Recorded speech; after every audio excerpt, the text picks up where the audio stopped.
Hello दोस्तों। तो आज हम बात करने वाले हैं डेमोक्रेसी एंड डेवलपमेंट के बारे में। एंड साथ ही हमने प्रीवियस टॉपिक हमने कवर किया था प्लूरलिस्ट और क्लासिफिकेशंस ऑफ डेमोक्रेसी के बारे में भी हमने कवर कर रखा था।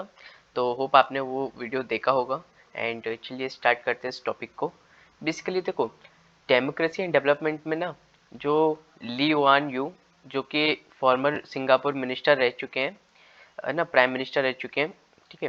उन्होंने देखो बताया था जो थर्ड वर्ल्ड कंट्रीज है ना, उसमें जो डेमोक्रेसी है ना, वो होना नहीं चाहिए। देखो क्यों? क्योंकि देखो वो कंपैक्टेबल नहीं है ना। क्योंकि देखो उसमें क्या होता है कि ये ना जो ग्रोथ है ना वो स्लो डाउन हो जाती है, ऐसा उनका मानना है।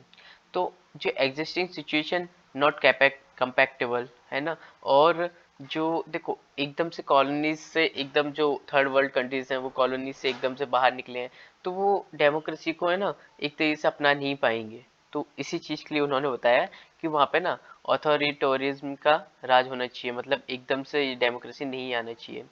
तो देखो फर्स्ट वर्ल्ड कंट्रीज है ना, वो जैसे वेस्टर्न कंट्रीज हुई, अमेरिका, कनाडा। सेकंड में यूएसएसआर आ जाती हैं, थर्ड में तो जो कॉलोनीज से एकदम से डेवलपिंग है वो आ जाती हैं कंट्रीज। अब देखो जो अमर सेन है ना, उन्हीं ने इनको एक तरीके से क्रिटिसाइज करते हुए बोला है कि है ना, ऐसा क्यों, मतलब कोई एविडेंस तो है नहीं आपके ऊपर। और कौन सा ही ये जो जिसमें डेमोक्रेसी जो ऑथोरिटेरिज्म का जो राज चल रहा है, उसमें कौन सा ये आ चुका है कि मतलब उसमें कौन सी डेवलपिंग हो चुकी है। ओके। तो बेसिकली उन्होंने ये चीज बोला कि आपके पास कोई एविडेंस है नहीं, तो वही चीज बताया कि डेमोक्रेसी है ना और एम्पावरमेंट, ये दोनों ना साथ में आने चाहिए, both go hand in hand. Means कि देखो जो ये है ना, मतलब एक तरीके से एम्पावरमेंट करे मैन को, ठीक है। वही चीज में बताया है। अब देखो वही चीज यहाँ पे आई है।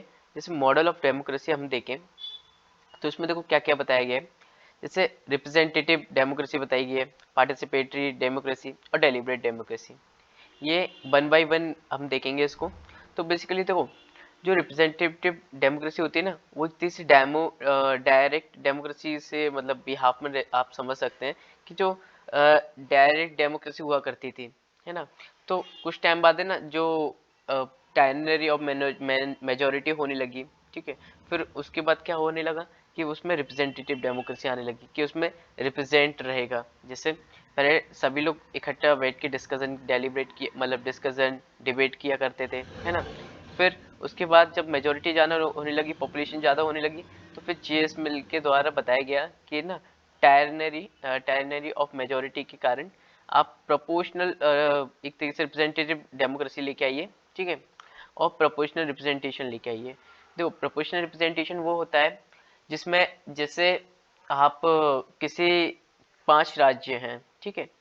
अब 5 राज्य में या 5 जिले हैं, उसमें से आपने है ना, उसमें वोटिंग हुई, तो उसमें से 3 जो राज्य है ना, ये मतलब 3 जिले, है ना, तो वो किसी और के पास गए। एक ही कमेटी वहां पे, मतलब एक तरीके से एक ही पार्टी जीत गई और बी की पार्टी 2 जिलों में जीत पाई।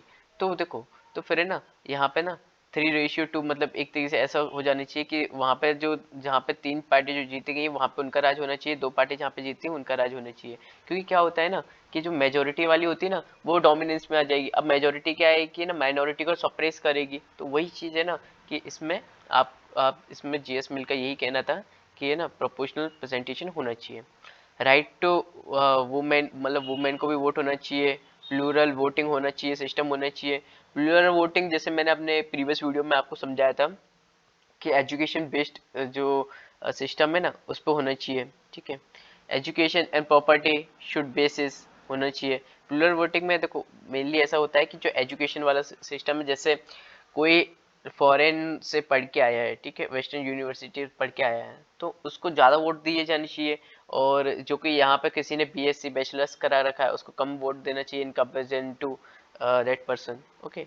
सो यही चीज उन्होंने बताया है। उसके बाद जेस मिल ने कॉलोनीज के बारे में बताया है, ही टॉक अबाउट द कॉलोनीज। देखो बेनिवेलेंट और डेस्पोटिज्म होना चाहिए। मतलब ये इसका मतलब होता है कि ये ना जैसे जो अपन आप कह सकते हैं वेस्टर्न के जो लोग हुआ करते थे ना अपन इंडिया में, तो वो लोग क्या बोला करते थे कि जो हम लोग आए हैं ना, आपको हम लोग आपको सिविलाइज करने के लिए आए हैं, है ना। हम आपको बहुत अच्छी तरीके से मतलब आपको सिविलाइज और अच्छे ढंग से एक तरीके से रहना खाना पीना ये सब कुछ हम आपको सिखाने आए हैं, ठीक है, आगे जिससे आपको दिक्कत ना हो। तो ये उनको बोला करते थे, ठीक है। और हिंदू लोग भी बोला करते थे सर आप कब जाएंगे। तो वही चीज़ है ना कि वो लोग जो है ना एक तरीके से हमें धीरे धीरे करके एक्सप्लोइट कर रहे थे। और उनका देखो उनका मानना ये था कि है ना वो अपने आपको जस्टिफाइड करने के लिए ये चीज़ बताते थे कि हम आपको सिविलाइज करने आए हैं और ये पता नहीं कब हम जाएंगे, पर ये है कि हम आपको सिविलाइज करके ही जाएंगे। ऐसा वो को कहा करते थे, है ना। तो ये चीज़ तो आपको बहुत अच्छी तरीके से मालूम ही होगा। तो वही चीज़। अब देखो डेमोक्रेसी एंड डेवलपमेंट के ऊपर बात करें तो देखो अगर हमें ना जो सिंगापुर के जो फॉर्मर मिनिस्टर प्राइम मिनिस्टर थे उनके अकॉर्डिंग देखें ना, जो ली कुआन यूं, तो उनके अकॉर्डिंग देखें तो sustainable for development of third world countries they should go for authoritarianism, है ना। मतलब आपको बताया था क्यों ये बोल रहे हैं ऐसा। तो democracy is luxury for rich nation. जैसे जो नेशन है जो ऑलरेडी डेवलप्ड कंट्रीज है उनके लिए है वो democracy. Democracy slow down the growth. If India, China compared, then one believes that India is lagging behind primary because of democracy. Okay. और दूसरा अमर सेन ने भी इस चीज़ को क्रिटिसाइज करके बताया कि देखो Amar Sen reject Lee Kuan Yew thesis, there is very little empirical evidence to support his thesis, है ना।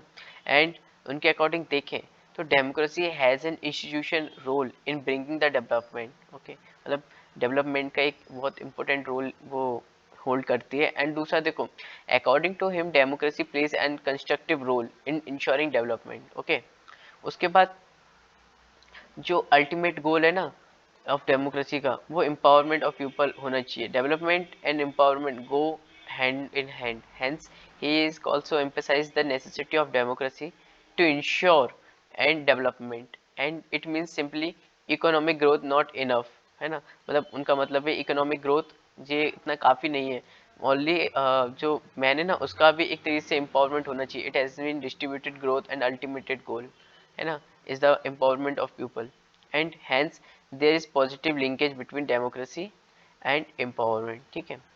अब देखो कुछ मॉडल्स दिए गए थे डेमोक्रेसी के ऊपर, representative models, participatory models and deliberative models. तो रिप्रेजेंटेटिव जो मॉडल्स है ना उसमें बताया गया था कि जो डायरेक्ट डेमोक्रेसी है ना वो वेरी डिफिकल्ट है, क्योंकि देखो मेजोरिटी इतनी ज़्यादा है ना कि सब अपने अपना अगर ओपिनियन रखने जाएंगे ना तो एक बिल को पास करने के लिए पता नहीं कितना टाइम लग जाए। तो वही है ना, to practise in the present time ideally democracy is form of government which is based on the direction participation of people in decision making process, and Rousseau is an advocate direct democracy. Okay, and according to him we are truly free only when we are governed by rule made by ourselves, मतलब एक तरीके से अपन अपनी सरकार चुने अपने rule बनाए तभी। however with the increase in size of population, जो भी हो मतलब साइज इंक्रीज हो रहा है, साइज मतलब ग्रोथ भी बढ़ रही है, पर देखो it becomes difficult to direction direct democracy, ठीक है, डायरेक्ट डेमोक्रेसी करना ही बहुत मुश्किल है। और concept of representative democracy is emerge, ठीक है, उसके बाद यही चीज़ आई थी रिप्रेजेंटेटिव डेमोक्रेसी। और ओवरऑल है ना इसमें अपन जो इम्पोर्टेंट स्कॉलर्स है ना the field of representative democracy are J S. Mill and Alex de Tocqueville, ठीक है, इन्होंने रिप्रेजेंटेटिव डेमोक्रेसी के कंसेप्ट लेके आए। और जी.एस. मिल ने इसके बारे में बहुत डिटेल में डिस्कस भी किया हुआ है अपनी जो बुक है ना लिबर्टी एंड रिप्रेजेंटेटिव के ऊपर, रिप्रेजेंटेटिव गवर्नमेंट के ऊपर। ओके, अब देखो जी.एस. मिल है ना वो बिलीव करते हैं देखो कलेक्टिव पॉलिटिकल जो पार्टिसिपेशन है ना is highest political good and is preconditions for ensuring liberty. However, he believes that direct democracy is not possible. Okay, and इसी वजह से रिप्रेजेंटेटिव जो democracy is the second best option. और फिर देखो उसके बाद G S. Mill has deal with the various problems of representative democracy and he has also discussed about the detail, है ना, about the detail institution reforms to resolve the government the problem of representative democracy. Okay, and देखो उसके बाद देखो जो पार्टिसिपेशनरी democracy ना उसके बारे में हम बात करते हैं।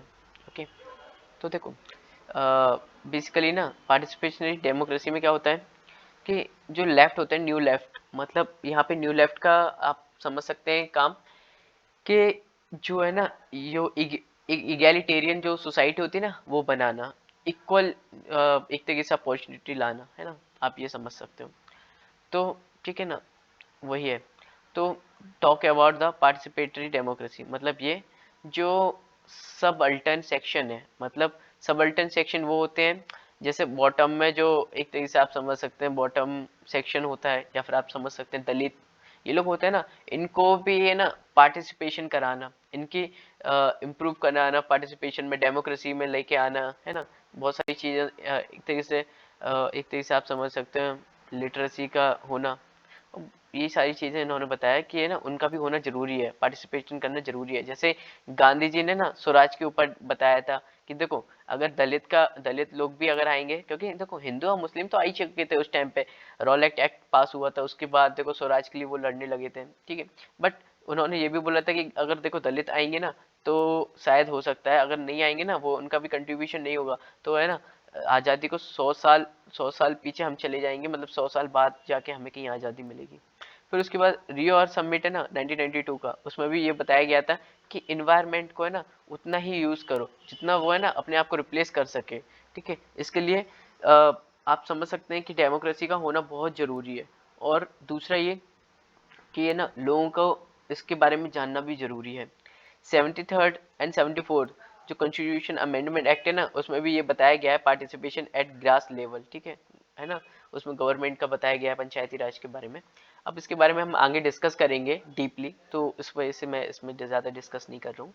अब देखो पार्टिसिपेटरी जो मॉडल है ना कंटेम्प्रेरी टाइम में प्रमोट करता है न्यू लेफ्ट, है ना, उनका देखो एम क्या है, एम्पावर सबअल्टर्न सेक्शन को, ठीक है, and of the society. Hence, they focus on necessity of making democratic participation of people. Okay. उसके बाद इनका फोकस देखो क्या है कि डेमोक्रेसी को है ना मोर पार्टिसिपेटिव बनाना, ठीक है। पार्टिसिपेटरी जो डेमोक्रेसी है ना as it's work of Rousseau, he recommend direct participation of people, है ना। एंड देखो in their governance they are prerequisite of liberty authority and becomes compatible with liberty only when they are given by the law made by themselves।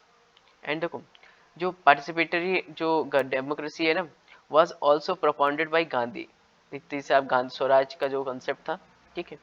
And देखो इनका जो concept था ना पंचायती राज का was based on oceanic circle of power which focus on grass roots of democracy. देखो oceanic circle of power इसका मतलब ये है कि जैसे अपन जो है ना लहर होती है ना, लहर सारे मतलब पानी को रिफ्लेक्ट करती है, हर एक क्या कहते हैं लहर, कोई ना कोई अपन अपन जैसे अपन क्या करते हैं, एक स्टेबल वाटर है ना ओशन का, तो अपन कोई एक पत्थर फेंक के मारते ना तो उसमें क्या होता है कि लहर एकदम से उभर के आती है और सभी को इफेक्ट करने लगती है। वहीं यहाँ पे है कि जब इंडिविजुअल पर्सन है ना, कोई एक पर्सन जब वो इफेक्ट होगा ना तो वो और लोगों को भी इफेक्ट करेगा, ठीक है। पार्टिसिपेशनरी जो डेमोक्रेसी है ना becomes an important strategy to deal with the development issues, okay. फिर जो रियो समिट है ना, Rio earth summit 1992 and agenda 21 has focused on necessity of democratization of people participation, ठीक है, टू सस्टेन डेवलपमेंट, है ना। उन्होंने इस चीज़ के बारे में बहुत फोकस भी किया है कि पीपल का पार्टिसिपेशन होना चाहिए, है ना। And participation democracy make the democracy meaningful and it enlarge the concept of citizenship, है ना। And citizen concept of citizenship and citizenship is not simply right to vote but it is participation in progress of government. देखो basically ये है कि जो citizens है ना वो अभी इतने लिटरेट नहीं है इस चीज़ के बारे में, क्योंकि देखो जो सिटीजन्स है ना उनके वोट से एक गवर्नमेंट बनती है, उनको पार्टिसिपेशन होना बहुत ज़रूरी इस चीज़ में, है ना। तो इस चीज़ के बारे में उनको अवेयर भी होना चाहिए कि पार्टिसिपेशन करना चाहिए उनको, ठीक है। और देखो कुछ स्ट्रेटजीज हैं जिसके द्वारा जो डेमोक्रेसी ना मोर पार्टिसिपेटरी बन सकती है, जैसे कम्युनिटी बेस्ड एक्टिविटीज़ होनी चाहिए, strengthening of civil society, public education को अच्छा बनाना चाहिए, use of modern technology and reform judicial system, and फिर constitution reform which gives greater power to local self government, ठीक है। मतलब लोकल जो सेल्फ गवर्नमेंट होती है पंचायती राज वगैरह ये सारी चीज़ों में इनको इतना पावर दे देनी चाहिए जिससे ये इसमें पार्टिसिपेट कर सकें। देखो बेसिकली ना आपको मैंने डेलिब्रेट डेमोक्रेसी के बारे में नहीं बताया, इसके बारे में हम आगे टॉपिक में डिस्कस करेंगे, बट ओवरऑल मैं आपको एक व्यू दे देता हूँ। देखो डेलिब्रेट डेमोक्रेसी क्या होता है ओवरऑल ना, ये जो लोकल जो आप कह सकते हैं कि है ना जो रिप्रेजेंट अभी जो डिफरेंट टाइप ऑफ जो डेमोक्रेसी है उससे बहुत अलग है। क्यों? देखो क्यों।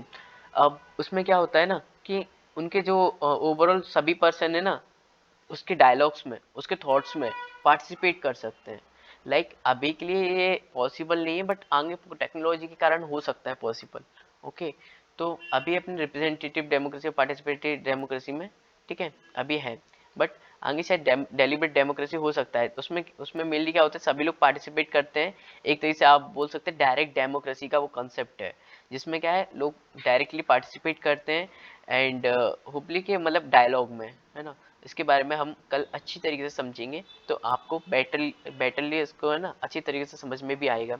तो होप कि आपको ये सारी वीडियो समझ में आ रही होगी एंड आप साथ ही इसका रिवीजन भी कर रहे होंगे। तो गाइज मिलते हैं अपने नेक्स्ट टॉपिक के साथ नेक्स्ट वीडियो में। Thank you so much.